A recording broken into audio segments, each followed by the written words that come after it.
एकदम इमेजिन कीजिए, examination hall वाली वो टेंशन, घड़ी की टिक टिक, चारों तरफ सन्नाटा और हवा में वो अजीब सी नर्वसनेस। हम सबको अक्सर लगता है ना कि एग्जाम में फेल होने की वजह नॉलेज की कमी होती है, लेकिन सच तो यह है कि सबसे बड़ा नुकसान होता है एग्जाम हॉल के अंदर होने वाली छोटी छोटी गलतियों से। आज के इस एक्सप्लेनर में हम सोर्स मटेरियल से निकाली गई उन्हीं छुपी हुई गलतियों और स्ट्रैटेजीज को डिकोड करेंगे। हम देखेंगे कि कैसे कुछ खास तरीके किसी भी एवरेज परफॉर्मेंस को सीधा टॉपर वाले रिजल्ट में बदल सकते हैं। तो चलिए इस सवाल से शुरू करते हैं। आखिर एग्जाम में फेल होने की सबसे बड़ी वजह है क्या? सोर्स मटेरियल बिल्कुल साफ बताता है कि ये नॉलेज की कमी नहीं है, बल्कि प्रेशर के टाइम पर एक सॉलिड स्ट्रैटेजी का ना होना है। नॉलेज होना एक अलग बात है, लेकिन उस प्रेशर कुकर जैसी सिचुएशन में दिमाग का सही इस्तेमाल करना वो बिल्कुल अलग गेम है।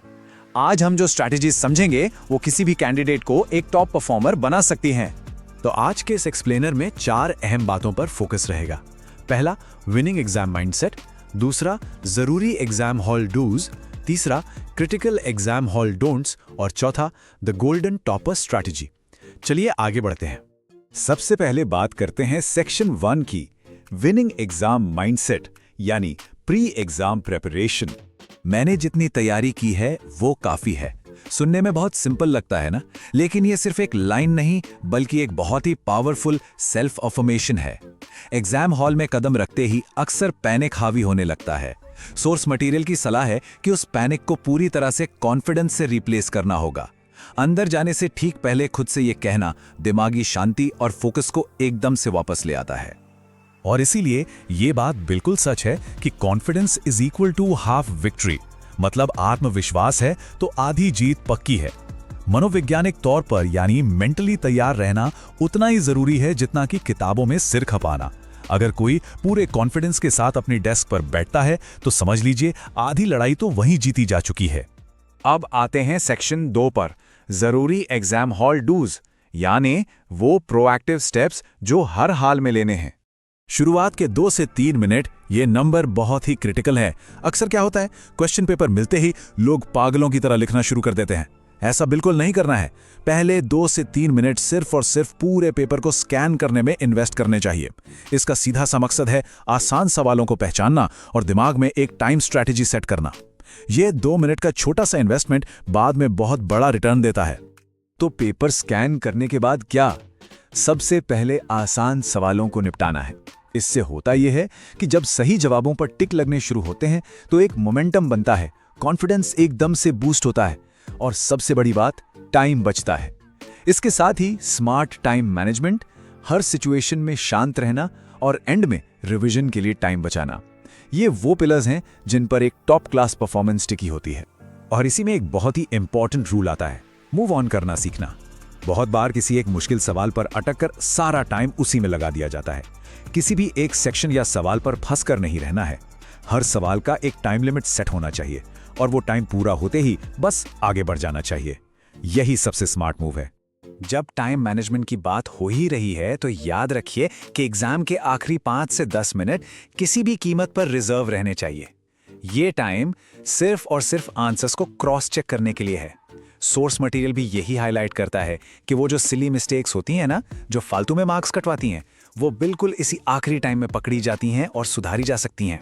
चलिए अब बढ़ते हैं सेक्शन 3 की तरफ, क्रिटिकल एग्जाम हॉल डोंट्स, मतलब वो गलतियां जिनसे हर हाल में बचना है। एग्जाम में एक बहुत बड़ा ट्रैप पहले ही सवाल में हो सकता है। मान लीजिए पहला ही सवाल बहुत टफ आ गया, तो वहां अपना ईगो बीच में नहीं लाना है कि सॉल्व कैसे नहीं हो रहा।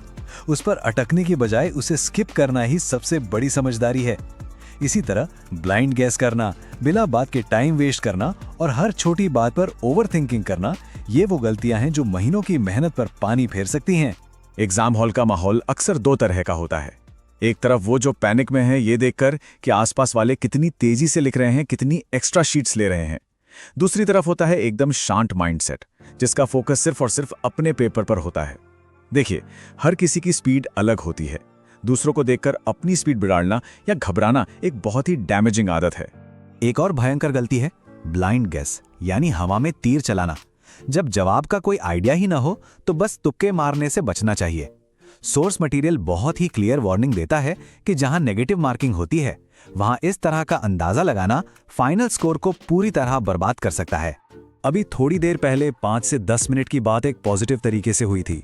अब उसी नंबर को जरा नेगेटिव कॉन्टेक्स्ट में देखते हैं। सोचिए किसी एक मुश्किल सवाल पर 5 से 10 मिनट बर्बाद कर देना, ये कितनी बड़ी और महंगी गलती है। इतने टाइम में कई आसान सवाल सॉल्व हो सकते थे, इसलिए टाइम के इस वेस्टेज को तुरंत रोकना होगा। एग्जाम के भारी प्रेशर में दिमाग में एक अजीब सा कंफ्यूजन होने लगता है। इसका रिजल्ट क्या होता है? बहुत ही सीधे और सिंपल सवालों को भी ओवरथिंक करके एकदम कॉम्प्लिकेटेड बना दिया जाता है। ज्यादा सोचने से प्रोग्रेस स्लो हो जाती है। चीजों को जितना हो सके सिंपल रखना चाहिए ताकि दिमाग बिना किसी ब्लॉक के काम कर सके। और अब हम आते हैं अपने फाइनल और सबसे इंपॉर्टेंट सेक्शन 4 पर, द गोल्डन टॉपर स्ट्रैटेजी, यानी वो असली विनिंग फॉर्मूला। ये 3 स्टेप गोल्डन स्ट्रैटेजी बेसिकली वो सब कुछ समेट लेती है जो हमने अब तक डिस्कस किया है। स्टेप 1, हमेशा आसान सवालों से स्टार्ट करें, फिर मीडियम लेवल पर जाएं और सबसे आखिर में टफ सवालों को हाथ लगाएं। स्टेप 2, हर सवाल का एक टाइम फिक्स करें और टाइम अप होते ही बिना किसी रिग्रेट के मूव ऑन कर जाएं। और स्टेप 3, एक शांत दिमाग के साथ स्मार्ट वर्क करें।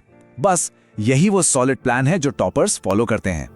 महीनों की जी तोड़ पढ़ाई, रातों की नींदें और सारी मेहनत अल्टीमेटली इसी एक जगह पर रिजल्ट में बदलती है, और वो है एग्जाम हॉल। यही वो अरीना है जहां सारी तैयारी का फाइनल और असली टेस्ट होता है। तो अब एक बहुत ही सीधा सा सवाल है, क्या उस प्रेशर को, उस पैनिक को रिजल्ट खराब करने की परमिशन दी जाएगी, या फिर इस स्ट्रैटेजी को यूज करके पूरा कंट्रोल अपने हाथ में लिया जाएगा? चॉइस बिल्कुल साफ है। एक सही माइंडसेट के साथ कोई भी एग्जाम क्रैक किया जा सकता है।